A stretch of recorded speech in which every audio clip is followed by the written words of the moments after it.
Bonjour et bienvenue. Aujourd'hui, nous allons parler de santé au travail et particulièrement des tickets restaurants, de la cantine, de restaurants d'entreprise, etc. Manger bien et sainement, oui, ça c'est sûr, mais où? Nous allons voir tout cela. Parce que l'employeur doit prendre en charge la restauration des salariés par tout moyen, comme des tickets restaurants, comme une prime de déjeuner ou la mise en place d'un restaurant d'entreprise ou encore la fourniture d'un local aménagé de l'entreprise mis à disposition. Mais je vais vous expliquer tout cela et la différence entre tout ça. On commence par la cantine. Eh bien, à la cantine, le code du travail, en tout cas, eh bien, à la cantine, pour la cantine, le Code du travail prévoit que lorsqu'au moins 25 salariés désirent prendre habituellement leur repas sur leur lieu de travail, eh bien l'employeur est tenu, après avis du CSE, en leur qualité du membre de tout ce qui est sécurité et conditions de travail, de mettre à leur disposition un local de restauration et spécialement aménagé à cet effet. Alors, dans les établissements où le nombre de salariés qui veulent prendre leur repas sur le lieu de travail est inférieur à 25, eh bien là, l'employeur est juste tenu de mettre à leur disposition un emplacement pour leur permettre de se restaurer dans de bonnes conditions d'hygiène et de sécurité. Il n'y a pas besoin de l'avis du CSE. L'emplacement peut, sur bien sûr autorisation de l'inspecteur du travail et bien sûr après avis du médecin du travail. Donc cet emplacement peut être aménagé dans les locaux affectés au travail, mais il faut absolument que l'activité qui est développée dans ce local ne comporte pas l'emploi de substances ou de préparations dangereuses. Ça, c'est la moindre des choses. Concernant ce local de restauration, il doit être pourvu de sièges, de tables, bien sûr en nombre suffisant par rapport aux distances et à la superficie de la pièce. Il doit comporter un robinet d'eau fraîche, d'eau potable, fraîche et chaude.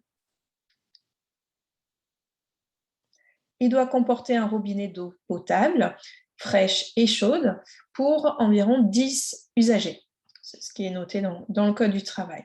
Et bien sûr, ce local de restauration doit être doté d'un moyen de conservation ou de réfrigération des aliments et des boissons, et aussi d'une installation pour réchauffer les plats, que ce soit une plaque ou bien un réfrigérateur,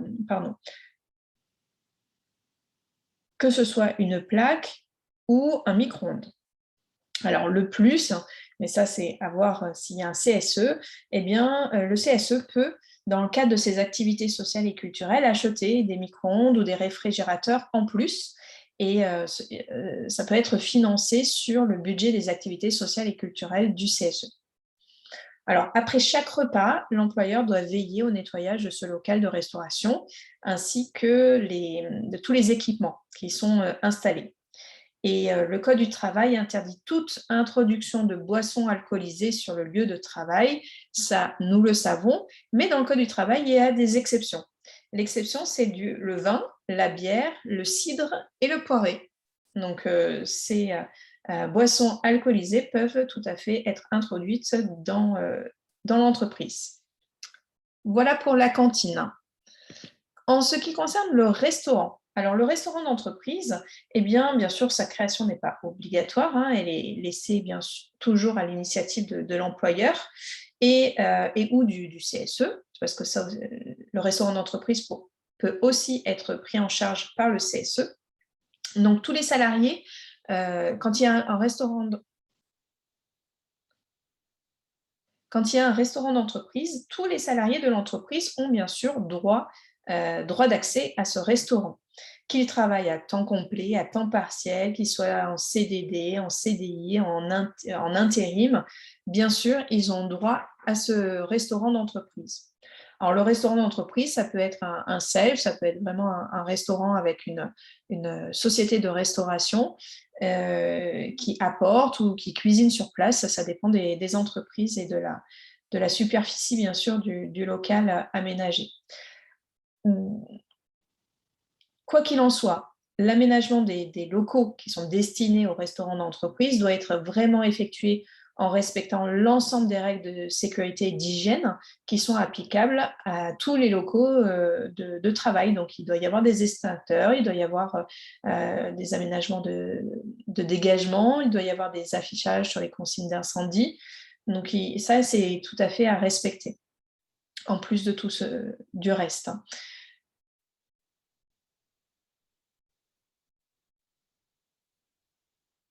Alors, chose importante à savoir aussi, c'est pas parce que l'employeur ou le CSE permettent aux salariés de se restaurer au restaurant d'entreprise qu'ils doivent être pour autant nourris gratuitement. Sinon, ben, il s'agirait d'un avantage en nature et donc être réintégré dans l'assiette des cotisations de sécurité sociale.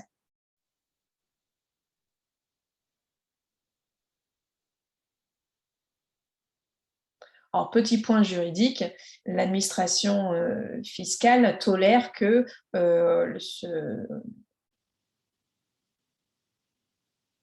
Alors, petite information juridique, lorsque la participation personnelle du salarié est au moins égale à 50% de la valeur forfaitaire qui est fixée par l'administration fiscale, eh bien, ce n'est pas considéré comme un avantage en nature. En ce qui concerne les tickets restaurants, eh bien, il y a quand même plus de 4 millions de salariés qui bénéficient des tickets restaurants. Alors, un ticket restaurant, on peut l'appeler ticket restaurant, mais vous avez peut-être entendu chèque déjeuner, passe restaurant. C'est la même chose, hein, c'est un titre de paiement qui va permettre au salarié de payer son repas. Il est financé en partie par l'employeur, souvent c'est entre 50 et 60% du montant, et le reste est à la charge du salarié. Donc, tous les tickets restaurants sont accordés à tous les salariés et bien sûr sont du même montant pour tous et quelle que soit l'ancienneté, quel que soit le type de contrat.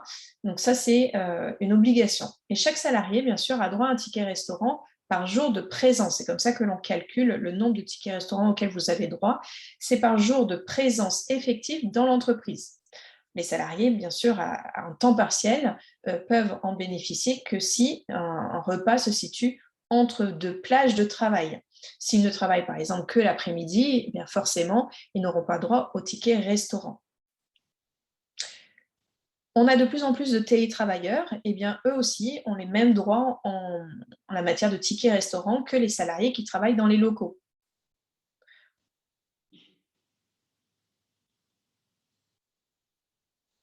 Alors, quand on donne un ticket restaurant, c'est soumis à une condition de travail effective, c'est-à-dire que le salarié qui est dispensé d'exécuter son préavis et qui est malade, qui est en formation ou en congé payé, ne peut pas avoir, bien sûr, de... Il faut savoir que le salarié peut utiliser un à deux titres de tickets restaurant par repas, donc avec un maximum de 19 € par jour. Après, c'est le commerçant qui gère. Normalement, le commerçant n'a pas le droit de rendre la monnaie, hein. Euh,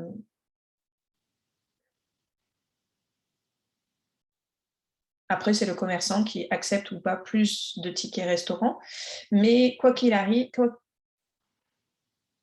qu'il en soit, le commerçant n'a pas le droit de rendre la monnaie. Et les tickets restaurants doivent être utilisés seulement les jours ouvrables, c'est-à-dire en dehors des dimanches et des jours fériés. En tout cas, ça doit aussi être utilisé dans le département du lieu de travail ou le département limitrophe, sauf bien sûr exception par rapport à votre métier et déplacement professionnel. Un ticket restaurant, vous le verrez dessus, a une durée de validité, généralement d'une année civile. Et si un ticket n'a pas été utilisé au cours de l'année, le salarié, vous pouvez disposer de 2 mois après la fin de l'année civile pour l'échanger. Donc n'attendez pas trop, parce qu'après, il ne sera plus valable.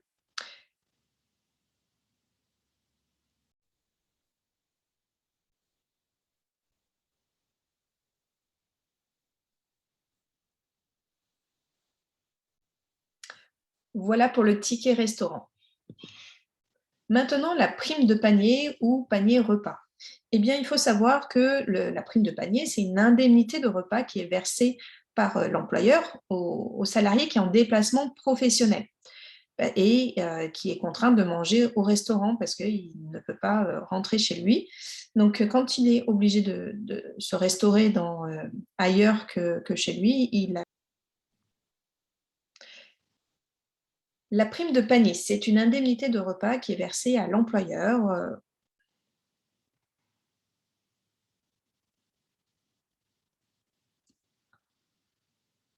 lorsque vous êtes en déplacement professionnel ou contraint de manger au restaurant ou lorsque vous êtes obligé de vous restaurer dans les locaux de l'entreprise.